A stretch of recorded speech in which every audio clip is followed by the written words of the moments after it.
नमस्कार, राज की बात में आपका स्वागत है। हिंदुस्तान की सियासत में एक ऐसा नेता है जिसको चारों तरफ से अगर आईना दिखाया भी जाता है तो ये स्वीकार करने के लिए तैयार नहीं है कि उंगली उसके तरफ उठ रही है, जो किसी भी किस तरह से सच हो सकता है। ये है अरविंद केजरीवाल। पूरी तरीके से बेशर्मी की पराकाष्ठा पार करने वाला वो नेता जिसके खिलाफ एक के बाद एक घोटालों के पर्दाफाश हो रहे हैं। ईडी, सीबीआई, एसीबी ऐसे सारे एजेंसियां बार बार कह रही है कि हर विभाग जो अरविंद केजरीवाल की सरकार का है उसमें घोटाले हुए हैं। 10 से ज्यादा घोटाले विभागों के अंदर हो चुके हैं। हजारों करोड़ रुपए के घोटाले हैं, जिसमें केजरीवाल का मंत्री जेल में भी है। कोर्ट से बेल नहीं मिल रहा है, फिर भी केजरीवाल बार बार यह कहता फिर रहा है कि वो तो कट्टर ईमानदार है, देश की सेवा करने वाले नेता सब उन्हीं की पार्टी में है। और मनीष सिसोदिया जैसा नेता जो कि एक टीचर का बच्चा एजुकेशन सिस्टम में क्रांति लाने की कोशिश कर रहा है और उसको ईडी ने जेल के अंदर रखे हुए है। यानी केजरीवाल की बेशर्मी अब एजेंसियों के माध्यम से होता हुआ कोर्ट तक पहुंच गया। हाई कोर्ट लगातार जाता रहता है हर मुद्दे पर, अब सुप्रीम कोर्ट में गिड़गिड़ाने के लिए भी लगातार पहुंचता रहा। ट्रांसफर पोस्टिंग के मुद्दे पर तो अरविंद केजरीवाल को सुप्रीम कोर्ट का सहारा मिला। एक और मुद्दे पर थोड़े राहत सुप्रीम कोर्ट से अरविंद केजरीवाल की सरकार को मिली है, वो भी ट्रांसफर पोस्टिंग से ही जुड़ा हुआ है। लेकिन एक ऐसा मामला है जिसमें सुप्रीम कोर्ट ने अरविंद केजरीवाल की सरकार को कोर्ट के अंदर नंगा कर दिया, हिसाब मांगा और कहा कि अगर तुम दिल्ली में सरकार नहीं चला सकते तो रिजिग्नेशन दो, इस्तीफा दो। नेशनल कैपिटल टेरिटरी में विधानसभा की जरूरत होनी भी नहीं चाहिए, और अगर ऐसी स्थिति है तो आप ये मानकर चलो कि आपकी सरकार को नैतिक अधिकार नहीं है कि दूसरे कामों के लिए हजारों करोड़ खर्च करे। यह मामला थी आरआरटीएस यानी regional rapid transit system project को लेकर, जो दिल्ली, राजस्थान और हरियाणा को लेकर है। यह तीनों राज्यों को जोड़ने वाले प्रोजेक्ट है, जिसमें एक प्रोजेक्ट दिल्ली, गुड़गांव और अलवर का है, दूसरा प्रोजेक्ट दिल्ली पानीपत का है, तीसरा प्रोजेक्ट जो है दिल्ली, गाजियाबाद और मेरठ का है। यह मामला चल रहा था दिल्ली, गाजियाबाद और मेरठ के उस प्रोजेक्ट के बारे में जिसके लिए अरविंद केजरीवाल की सरकार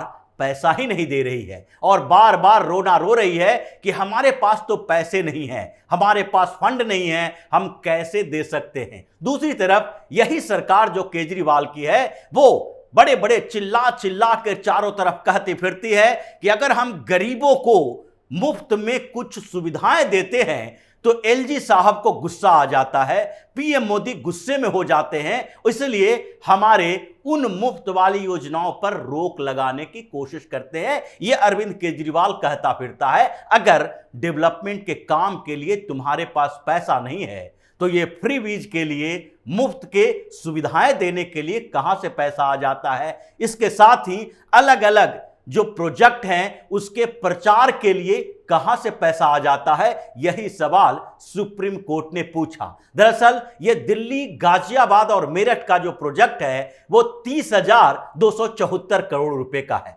30,274 करोड़ रुपए के इस प्रोजेक्ट में दिल्ली की सरकार को केवल 1180 करोड़ रुपया देना है। 1180 करोड़ रुपए में से दिल्ली सरकार ने पहले ही 765 करोड़ रुपए दे रखे हैं। ऐसा नहीं है कि पूरा प्रोजेक्ट के कॉस्ट जो है दिल्ली सरकार के ऊपर मढ़ा जा रहा है, यानी कि 30,274 करोड़ में से मात्र 1180 करोड़ रुपए का कंट्रीब्यूशन दिल्ली सरकार को होना है ये ट्रांजिट सिस्टम वाले प्रोजेक्ट में। लेकिन अरविंद केजरीवाल इतने सालों में 765 करोड़ तो चुका है और अब जो बचे हुए 415 करोड़ रुपए हैं उसके लिए महीनों से आनाकानी कर रहा है। 1 साल से ज्यादा समय हो गया। ये दिल्ली की सरकार बार बार ये रोना रोती रहती है कि 400 करोड़ रुपए हमारे पास नहीं है इस सिस्टम के लिए, और इसीलिए सुप्रीम कोर्ट में मामला गया कि दिल्ली, गाजियाबाद और मेरठ के बीच ये प्रोजेक्ट बहुत जरूरी है, कंजेशन होता है, ट्रैफिक है और स्मूथ ट्रैफिकिंग जरूरी है ताकि आसपास के एरिया से दिल्ली को जोड़ा जा सके और जो पोल्यूशन का मामला आता है, जो यहां पर इंडस्ट्री है, उसको थोड़ा सा दिल्ली से दूर तक ले जाया जा सके, मेरठ तक पहुंचाया जा सके। और यह सुविधा तभी होगी जबकि हम दिल्ली को मेरठ से बेहतरीन तरीके से जोड़ेंगे, दिल्ली को अलवर से जोड़ेंगे, दिल्ली को पानीपत से जोड़ेंगे। यानी कि ये बड़े प्रोजेक्ट हैं और इसीलिए सुप्रीम कोर्ट में इसकी सुनवाई हुई और दिल्ली सरकार की तरफ से कहा गया, माय लॉर्ड, हमारे पास तो पैसे नहीं है, फंड नहीं है, तो हम इसमें पैसे कैसे कंट्रीब्यूट कर सकते हैं। इस पर सुप्रीम कोर्ट ने कहा कि तुम अलग अलग विभागों का खर्च क्या क्या है, कितना फंड दे रहे हो, इसके बारे में जानकारी दो। और इसमें सबसे महत्वपूर्ण बात जो कही गई वो एडवर्टीजमेंट को लेकर कही गई कि दिल्ली सरकार विज्ञापन पर कितना पैसा खर्च करती है, 3 सालों में कितना पैसा खर्च हुआ है, उसका हिसाब देना पड़ेगा 2 सप्ताह के अंदर। अगर विज्ञापन पर बात आई है तो एक बात तो पहले से ही चल रही है और वो सुप्रीम कोर्ट की नजरों में है, क्योंकि सुप्रीम कोर्ट के आदेश पर ही पैनल बना था और फिर दिल्ली सरकार के विज्ञापनों की जांच हुई थी, अजय माकन की याचिका थी और उसी के बाद जो पैनल बना उसने कहा कि दिल्ली सरकार ने जो विज्ञापन दिए हैं उसमें सरकार का नहीं बल्कि आम आदमी पार्टी का प्रचार किया गया है और इसलिए इसके खिलाफ एक मामला चला 97 करोड़ रुपए की वसूली का। और वो 97 करोड़ रुपए सारे इंटरेस्ट के साथ जोड़कर 163 करोड़ रुपए हो गए, जिसका मामला अभी चल रहा है। 163 करोड़ की वसूली के लिए फिर से अजय माकन ने एलजीबीके सक्सेना को लिखा कि आप जल्द से जल्द इसके ऊपर एक्शन लीजिए, क्योंकि अजय माकन ही वो व्यक्ति हैं जो इस मसले को लेकर सुप्रीम कोर्ट गए थे और सुप्रीम कोर्ट ने भी दिल्ली के एलजी को कहा है कि जल्द से जल्द आम आदमी पार्टी से इसकी वसूली होनी चाहिए। दूसरी तरफ एक और मामला चला आया जो आरटीएस का है और इसमें अरविंद केजरीवाल को भी वही दिखाना है, क्योंकि अभी जो जानकारी है, जो दिल्ली सरकार के हवाले से जानकारी है कि 3 सालों में अरविंद केजरीवाल ने लगभग 1100 करोड़ रुपए एडवर्टीजमेंट में खर्च किए हैं। लेकिन 3 सालों में अरविंद केजरीवाल की सरकार को दिल्ली गाजियाबाद मेरठ के उस प्रोजेक्ट के लिए 415 करोड़ रुपए नहीं आए। यह खर्च तो 1 साल में नहीं 6 महीने में ही एडवर्टीजमेंट में अरविंद केजरीवाल करता है। 2 सप्ताह के अंदर रिपोर्ट देनी है और उसके बाद केजरीवाल के सारे एडवर्टीजमेंट का हिसाब भी सुप्रीम कोर्ट लेगा और इसके अगले एडवर्टीजमेंट पर प्रतिबंध भी लगाएगा। लेकिन इससे पहले कि सुप्रीम कोर्ट में कार्रवाई चल रही थी, दूसरी तरफ एलजीबीके सक्सेना ने एक और बड़ा एक्शन लिया और ये अरविंद केजरीवाल के 400 चहेतों के ऊपर है, क्योंकि ये सवाल तो अरविंद केजरीवाल के ऊपर 2015 से उठता रहा है कि जैसे ही इसने सरकार बनाई, अपने सारे नेताओं, कार्यकर्ताओं, चमचों, चापलूसों को दिल्ली सरकार में नौकरी देना शुरू किया। इसके लिए अलग अलग स्कीम लाए गए और बताए गए कि झुग्गी विकास के लिए एक प्राधिकरण बनाया जाएगा, उसमें इसके लोग रहेंगे। अलग अलग ग्रीवांस सेल बनाए गए, दूसरे विभागों में सब में असिस्ट करने के लिए प्रोजेक्ट लाए गए कि यूथ को मौका दिया जा रहा है, वो बेहतर क्रिएटिव आइडिया के साथ सामने आएंगे। इसके लिए एडवर्टीजमेंट तो निकाले गए, लेकिन नियुक्ति आम आदमी पार्टी के लोगों को ही हुई और ये आम आदमी पार्टी के लोगों की सैलरी भी ऐसा नहीं है कि सरकार के सामान्य क्लर्क ग्रेड का है, ये सैलरी लाखों में है। इसकी जांच हो रही थी और फिर एलजी के पास ये फाइल पहुंची कि अलग अलग विभागों में तकरीबन 400 ऐसे लोग काम कर रहे हैं जिसकी नियुक्ति का प्रोसेस बिल्कुल शंका पैदा करने वाला है। उस फाइल को देखा गया, जांचे गए और फिर परखने के बाद पता चला कि इन लोगों के नियुक्तियों में तो कोई भी मानदंड रखा ही नहीं गया। पहला सवाल उठा कि क्या ये नियुक्तियां जो की गई वो एससी, एसटी और ओबीसी के रिजर्वेशन के दायरे में थी?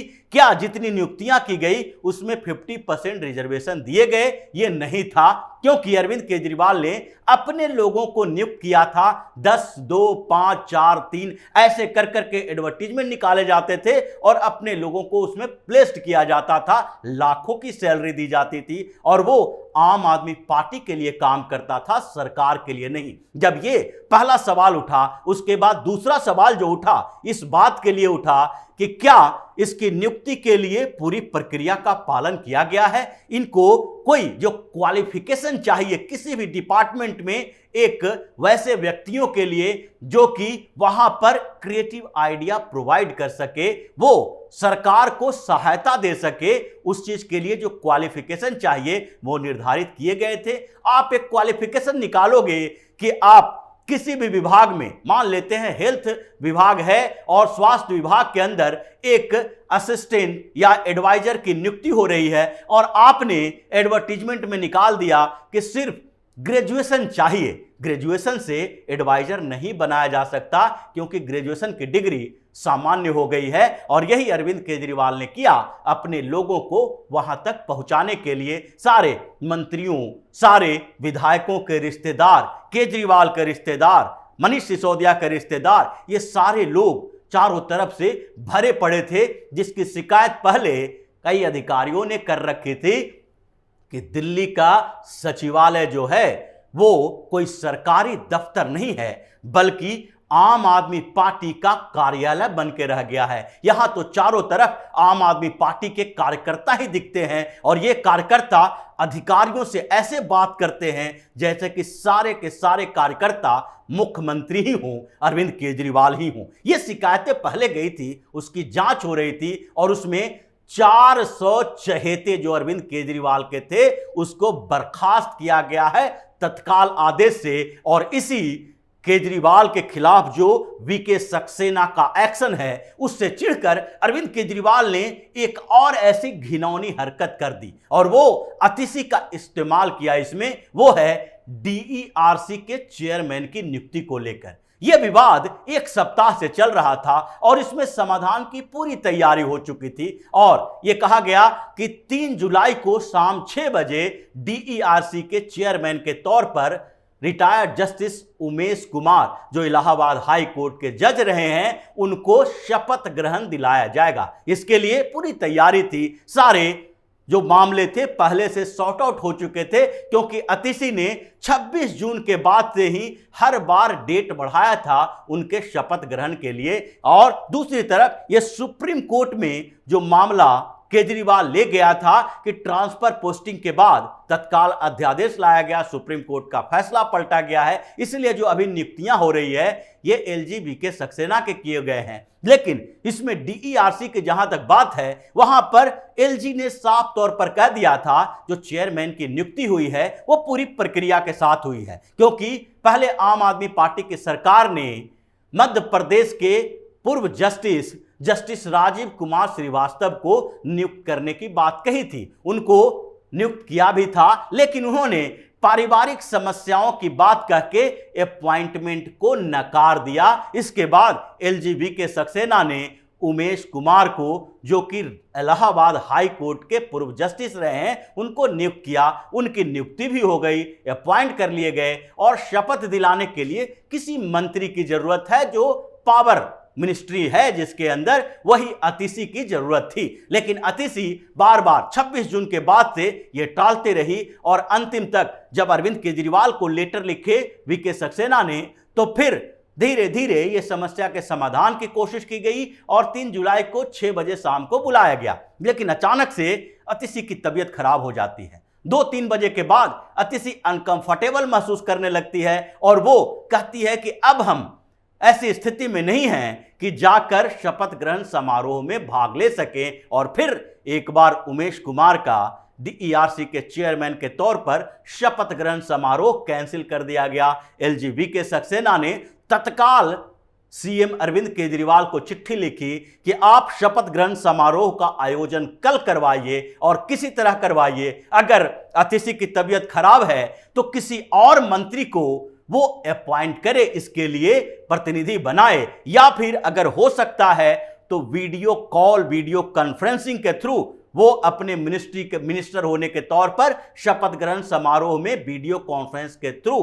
पार्टिसिपेट करे। अगर ऐसा नहीं करते हैं तो फिर इसका परिणाम बहुत बुरा होगा। लेकिन अचानक से सुप्रीम कोर्ट भी रहम कर देती है, राहत दे देती है। इस पर सुनवाई हुई और 11 जुलाई तक इस मामले को अटका दिया गया सुप्रीम कोर्ट के माध्यम से। लेकिन केजरीवाल के खिलाफ जिस तरह से कोर्ट, ईडी, सीबीआई, एसीबी और एलजी का तगड़ा एक्शन हो रहा है, उससे तो यही लगता है अध्यादेश यहीं तक सीमित नहीं रहेगी। अध्यादेश बिल में कन्वर्ट होगा, पास होगा और अगली सुनवाई, अगले जो एक्शन की तैयारी है केंद्र सरकार की, वो सीधे केजरीवाल की कुर्सी पर है। क्योंकि अब दिल्ली में विधानसभा खतरे की घंटी तक पहुंच चुकी है। यहां अरविंद केजरीवाल ऐसे साजिश में संलिप्त हैं कि विकास की योजनाओं को रोक रहा है, एलजी के कोई काम को रोक रहा है, नियुक्तियों को रोक रहा है, अधिकारियों को काम नहीं करने दे रहा है, सिर्फ और सिर्फ